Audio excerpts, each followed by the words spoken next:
예레미야애가 4장은 아 슬프다 예루살렘이여 예루살렘의 멸망을 탄식하는 곡소리로 시작이 됩니다. 특히 과거의 예루살렘과 현재의 예루살렘을 비교하면서 파괴와 기근으로 인한 비참한 고통을 쏟아내고 있지요. 1절입니다. 아 슬프다 어찌하여 금이 빛을 잃고 어찌하여 순금이 변하고 성전 돌들이 거리 어기마다 흩어졌는가. 순금만큼이나 고귀한 시온의 아들들이 어찌하여 토기장이들이 빚은 질그릇 정도로나 여김을 받는가. 예루살렘 성전을 장식한 금들은 화려하고 기둥 같은 돌들은 거룩하고 아름다웠죠. 하나님이 함께 하시는 곳이니만큼 언제나 빛나는 금과 거룩한 돌의 가치를 언약 백성들은 잃지 않을 것이라 그렇게 기대했습니다. 또한 그들의 자녀들, 언약 백성의 자녀들은 성전의 순금처럼 값비싸고 성전의 돌처럼 요긴해서 늘 아름다운 존재라 그렇게 여겼을 것입니다. 하지만 이제 예루살렘 성전도 그리고 그들의 자녀들도 그 아름다운 빛을 잃고 토기장이 빚은 질그릇처럼 내버려지게 되었다고 선지자는 탄식하고 있습니다. 게다가 바벨론 군대가 1년 6개월 이상이나 예루살렘을 포위 공격하는 바람에 예루살렘에는 기근이 찾아왔고 그 자녀들이 굶주리고 목이 말라서 쓰러져 죽게 되었습니다. 하지만 정작 유다의 언약 백성들은 자기 목숨 부지하기에 급급해서 하물며 잔인하고 포악한 들깨조차도 그 새끼를 젖먹이는데 언약 백성들은 자신의 새끼조차 물 한 잔 떠주지 않을 정도로 그런 참담한 지경에 이른 것입니다. 그래서 선지자는 사막의 타조보다 이 백성들이 더 잔인하다고 탄식을 하죠. 3절입니다. 들깨들도 제 새끼에게 젖을 물려 빨리는데 내 백성의 도성은 사막의 타조처럼 잔인하기만 하구나. 젖먹이들이 목말라서 혀가 입천장에 붙고 어린 것들이 먹을 것을 달라고 하여도 한술 떠주는 이가 없구나.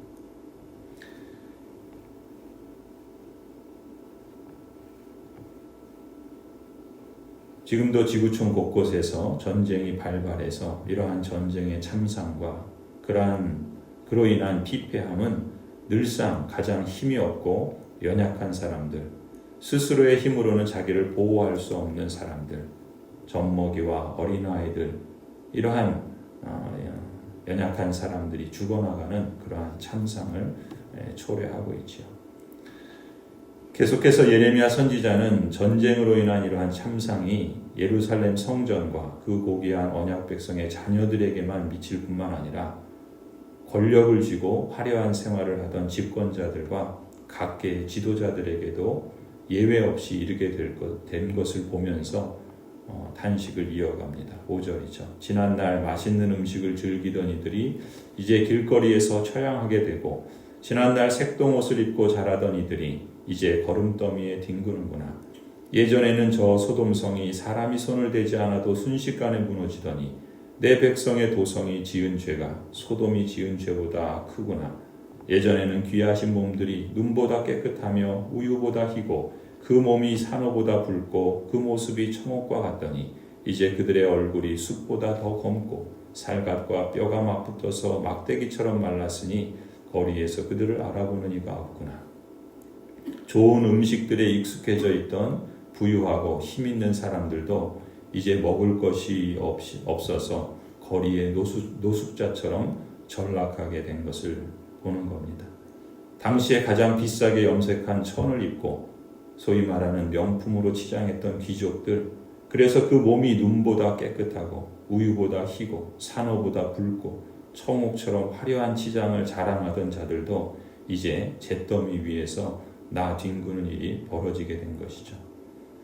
예레미야 선지자는 그러한 참상이 벌어진 그 원인이 그들의 군사력이 부족했다거나 그들의 경제력이 없어서 그렇게 된 것이 아니라 오히려 언약 백성의 수도인 예루살렘 도성이 지은 죄가 소돔이 지은 죄보다 크기 때문이다 라고 고발을 합니다. 9절에도 계속해서 말씀하죠. 굶어 죽은 사람보다 차라리 칼에 죽은 사람이 낫겠다. 다쳐서 죽은 사람이 먹거리가 없어서 서서히 굶어 죽어가는 사람보다 더 낫겠다. 내 백성의 도성이 망할 때 자애로운 어머니들이 제 손으로 자식들을 삶아서 먹었다.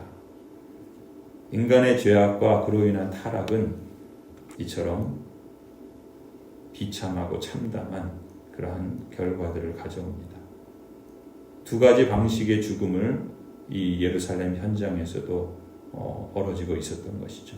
사람들이 배가 고파서 서서히 죽어가는 그런 끔찍한 죽음으로 죽기도 하지만, 급기야는 부모가 자기 살기 위해서 자식을 죽이고 그들을 삶아먹는 이런 끔찍한 일들이 벌어지는 참상으로까지 치닫게 되었던 것이죠. 사실 이러한 일은 전혀 생각지 못할 일은 아니었습니다. 왜냐하면 이미 하나님께서는 모세를 통해서 신명기 28장에 이런 끔찍한 상황들이 하나님의 택하신 언약 백성 이스라엘이 범죄할 경우에 하나님께서 내리시겠다라고 경고하신 말씀 가운데 있기 때문에 그렇습니다. 신명기 28장 53절부터 보면 이렇게 말씀하죠. 당신들의 원수가 당신들을 애워싸고 당신들에게 먹거리가 떨어지면 당신들의 뱃속에서 나온 자식, 곧 주 당신들의 하나님이 당신들에게 주신 당신들의 아들, 딸들을 잡아서 그 살을 먹을 것입니다. 당신들 가운데 아무리 온순하고 고귀한 남자라 하여도 굶게 되면 그 형제와 그 품의 아내와 남아있는 자식까지 외면할 것이며 자기가 먹는 자식의 살점을 어느 누구에게도 나누어 주지 않을 것입니다. 이것은 당신들의 원수가 당신들의 모든 성읍을 에워싸서 당신들에게는 아무것도 남은 것이 없기 때문입니다. 당신들 가운데 아무리 온순하고 고귀한 부녀자라도 곧 평소에 호강하며 살아서 발에 흙을 묻히지 않던 여자라도 굶게 되면 그 품의 남편과 자식을 외면할 것입니다. 당신들은 제 다리에서 나온 어린 자식을 몰래 잡아먹을 것입니다. 이것은 당신들의 원수가 당신들의 성읍을 포위하고 당신들을 허기지게 하고 당신들에게 아무것도 먹을 것이 없게 하였기 때문입니다. 하나님의 이러한 경고의 말씀에도 불구하고 이토록 참혹한 일들이 유다의 언약 백성들 가운데 벌어지게 된 것입니다. 예루살렘에서도 그대로 실현이 되었던 것이죠. 그 백성들의 죄악이 얼마나 큰가, 그리고 그 죄악이 얼마나 추악한가라는 것을 성경은 여실히 보여주고 있습니다. 사실 우리가 사는 지금 이 땅에도 이러한 모습들이 결코 없다라고 말하기 어려운 상황 아니겠습니까? 부모가 자식을 죽이고 자식이 부모를 외면하며 힘 있는 자는 힘 없는 자를 밟고 그 위에서 자신의 힘을 자랑하고 아나무인처럼 그 권력과 또 자신의 그 명성을 그렇게 영원할 것처럼 살아가는 그런 모습들이 사실 이 지구촌 곳곳에서 또 우리가 사는 이 땅에서도 자행되고 있지 않습니까? 우리가 사는 이 한반도 땅에도 언제든 전쟁이 일어날 수 있는 그런 일촉즉발의 상황이 더욱더 가중되고 있습니다. 북한은 핵무기를 개발하고 미사일 도발을 일삼고 또 오물풍선까지 날리면서 급기야 남북 연결 도로들을 다 파괴하고 근래에는 러시아에 파병하는 일까지 벌이고 있어서 그들의 호전성이나 그들의 위협을 우리는 용납할 수 없지요. 그렇다고 해서 남한 정부가 선제 공격을 운운하고 힘으로 밀어붙여서 전쟁을 불사할 것처럼 대응하는 것도 과연 바람직한 일인가 우려가 되지 않을 수 없습니다. 과연 전쟁을 통한 평화가 가능한 일인지, 전쟁이 발발할 경우 그로 인한 참상과 결과는 불보듯 뻔한 일인데 성경이 우리에게 보여주는 역사를 통해서도 그렇고 지난 세계사의 역사 속에서, 아니 지금도 그러한 참상이 지구촌 곳곳에서 벌어지고 있는데 과연 우리 민족은 또 우리나라는 이런 방식으로 평화의 길을 찾을 수 있을지, 어쩌면 우리에게는 근본적으로 평화에 대한 의지가 없는 것은 아닌지, 아니 인간의 탐욕과 그 권력에 대한 욕심들은 그렇게 평화의 길을 찾기에는 너무나도 먼 것은 아닌지 우려하지 않을 수 없습니다. 그렇기 때문에 우리는 이 평화로운 세상을 위한 열망을 포기할 수는 없죠. 하나님께서 그리스도인들에게 말씀하신 하나님의 뜻은 온전한 샬롬이고 또 이 땅에 전인적인 그러한 회복을 이루어가는 것이 아니겠습니까? 물론 하나님께서 예수 그리스도의 재림을 통해서 그 나라가 완성될 때 온전한 평화와 완전한 샬롬을 우리에게 회복해 주시기에 우리는 그것을 바라보고 소망하며 믿음의 길을 걸어가는 거 아니겠습니까? 동시에 우리는 이 땅을 살아가면서 하늘에 속한 시민권을 가진 사람답게 이 땅에서도 평화를 위하여 예레미야 선지자가 그 바벨론 땅에서 그 마을을 위해 기도하고 또 그곳에서 정착하여 잘 살라고 하셨던 것처럼 오늘 우리는 마지막 그 완성의 나라를 소망하면서도 우리가 사는 이 땅에서 진정한 평화를 추구하고 또 그것을 위한 열망을 다양한 방식으로 모색하며 그리스도인 된 책임과 또한 사명을 잃지 말아야 할 것입니다. 그것은 영적으로 우리의 죄를 돌아보고 성찰하고 회개하는 일과 또 나라와 민족을 위해서 기도를 그치지 않는 그러한 구체적인 실천으로 드러날 수 있고 더 나아가서 그리스도인들은 자신이 처한 사회적 위치와 또 이 나라에서 갖고 있는 그 직임들을 따라서 하나님의 뜻을 구하고 또 하나님이 기뻐하시는 길을 걸어가도록 또한 실제적으로 실천해야 한다 믿습니다. 무엇보다 우리가 기억해야 할 것은 지난 역사 속에서 바른 역사의식을 갖는 것입니다.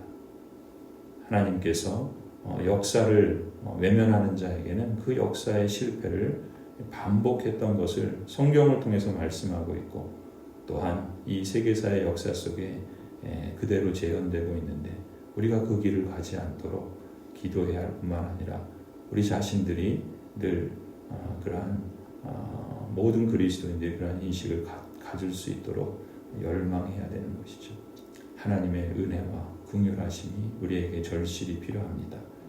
우리 자신뿐만 아니라 우리의 다음 세대들도 세상을 향하여 가고 있고 또 교회를 떠나며 어떤 이유에서든 교회와 멀어지는 것은 참으로 지금 이 예루살렘의 그 자녀들이 나뒹굴고 또 그 고통 가운데 있는 모습과 같은 그런 일들이 재현되지 않도록 우리는 깨어 있어야 할 것입니다. 하나님의 긍휼하심과 자비하심이 이 땅에 참된 평화를 가져다 주시고 또 그러한 참상과 비참함이 선지자의 경고와 또 말씀을 통해서 선포되는 것처럼 교회는 교회가 해야 할 그러한 역할들을 바르게 알고 오직 하나님의 말씀에 의존하여 그 말씀의 뜻을 잘 드러내고 또한 성도는 성도로서 이 세상 구석구석에서 하나님의 뜻을 잘 펼쳐갈 수 있도록 힘쓰고 또한 모색하며 하나님의 긍휼을 부여할 줄로 믿습니다.